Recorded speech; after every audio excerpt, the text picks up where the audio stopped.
በስመ አብ ወወልድ ወመንፈስ ቅዱስ አሐዱ አምላክ። ተአምረ ኢየሱስ። አራተኛ ተአምር። ስለ ኢየሱስ ክርስቶስ ልደት ይቅርታው ቸርነቱ ለዘላለሙ በእውነት ለሁላችን ይደረግልንና ጌታችን አምላካችን መድኃኒታችን ኢየሱስ ክርስቶስ ያደረገው ተአምር ይህ ነው። ጌታ ኢየሱስ ክርስቶስ ከቅድስት ድንግል ማርያም በተወለደ ጊዜ መላእክት ተሰብስበው ጌታ የተወለደበትን ቦታ ከበቧት። ከዚያም ክንፋቸውን ዘርግተው እርስ በራሳቸው ክንፋቸውን አጋጥመው ከምድር እስከ ሰማይ ድረስ ረበው ቦታዋን ሸፈኗት። በዓለም ያሉ ጣዖታት ሁሉ ዲያብሎስ ከጣዖታቱ አንድ ስንኳ ማዳን እስከማይቻለው ድረስ ተቀጠቀጡ።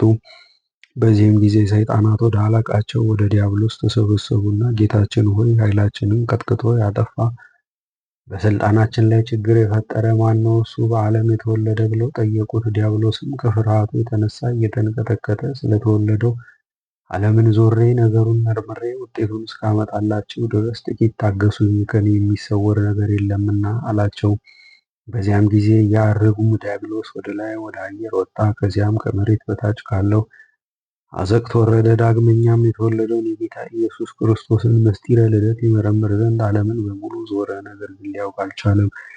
የጌታ ኢየሱስ ክርስቶስንም ምስጢረ ልደት መርምሮ ለመረዳት በተሳነው ጊዜ እያዘነ ወደ ወገኖቹ ተመልሶ ቢመጣ በግንባራቸው ፍግም ብለው ወድቆ አገኛቸው። እሱ ግን አይዟችሁ፣ አትፍሩ፣ መንግስቴ ከኔ አታልፍም፣ አትናወጥም በማለት ልቦናቸውን አጽናናቸው። ዳግመኛም ነቢዩ ኢሳይያስ እነሆ ድንግል በድንግልና ጸንሳ በድንግልና ትወልዳለች፣ ከወለደችም በኋላ ያለ ተፈትዎ ማኅፀን በኢየሩሳሌም ትኖራለች ሲል ስለ እሷ የተናገረላት ድንግል ወለደች ይሆን በማለት ያወጣ ያወርድ ጀመር። ይህ ልጅ ቢወለድ እኮ መንግስቴን ያውቃል፣ አገዛዜን ያጠፋል። ኢሳይያስ ትንቢት በተናገረ ጊዜ የንጉሱን የሕዝቅያስን ልጅ ምናሴን በእሱ ላይ አነሳስቼ በመጋዝ አስተረተርኩት፣ ከዓለምም አስጠፋሁት። ይልቁንም ስለሱ ትንቢት የተነገረለት ጊዜው ከመድረሱ በፊት ዓላማውን ወይም አቋሙን አፈራረስኩት። እንግዲህ ማን ነው ያለ ስልጣኔ እና ያለ ትንቢቱ መድረስ ዛሬ የምንቀጠቀጥበት ጊዜ ከተደረገው ተአምራት በላይ የተደረገው ተአምር ብዙ ነቢያት ተወልደዋል። እንደ ዛሬ ያለ ችግር አልገጠመኝም። ከጽንፍ እስከ ጽንፍ ዓለምን ዞርኩ። ወደ ላይ ወደ አየር ወጥቼ እስከ ሰማይ ደረስኩ። ወደ ባህር ጥልቀቶች ወረድኩ። በባህሩ ሁሉ ላይ ዋኘሁ። ወደ ተራራውና ኮረብታው ወጣሁ። የዚህን ልጅ ምስጢር ግን ተመራምሬ ልደርስበት አልቻልኩም። ስለዚህ ሕፃን መወለድ በመንግስቴ ላይ በሚመጣውና ችግር ፍርሃት የተነሳ በእኔና በወገኖቼ ላይ ታላቅ ድንጋጼ አድሮብናል።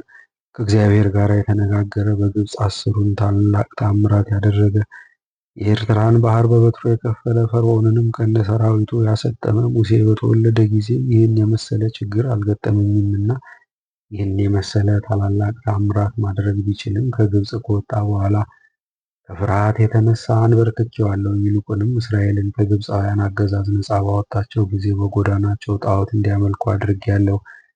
ፀሐይን በሰማይ ላይ 12 ምዕራፍ ያህል ወደ ኋላ የመለሰ የነዌ ልጅ ነቢዩ ኢያሱንም በሕይወቱ ላይ ጠላት አስነስቼበታለሁ።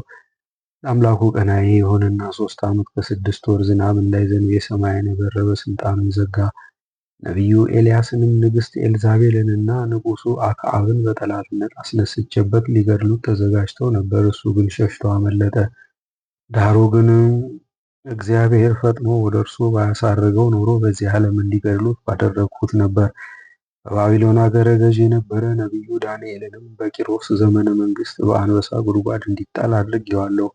እንዲሁም ናቡከደነጾር ላቆመው የጣዖት ምስል 30 ደቂቃ አንሰግድም ባሉ ጊዜ በእሳት ጉድጓድ እንዲጣሉ አድርጌያለሁ። ፍጹም ትሕትና ያለው በእኔ ጎዳና ያልሄደ ኢዮብንም ባለ ዘመኑ ሁሉ እንደሱ የተዋረደ እስከሌለ ድረስ ገንዘቡን አጠፋሁበት፣ ልጆቹን ገደልኩበት። ይልቁንም እሱን ራሱን መላ ሰውነቱን በቁስል ቀሰፍኩት።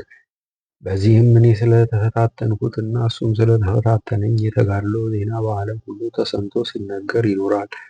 ይልቁንም ነቢያት በልደታቸው ሰዓት ወይም በትንቢታቸው ወራት እንዲሁም በግዛታቸው ዘመን ከሰማያዊ ማዕረጌ ተዋርጄ ዛሬ እንዳገኘኝ ያለ ኀፍረትና ሐሰር አግኝቶኝ አያውቅም እያለ ዲያብሎስ ተርበተበተ። ይቅርታው ቸርነቱ ለዘላለሙ በእውነት ለሁላችን ይደረግልን፣ አሜን።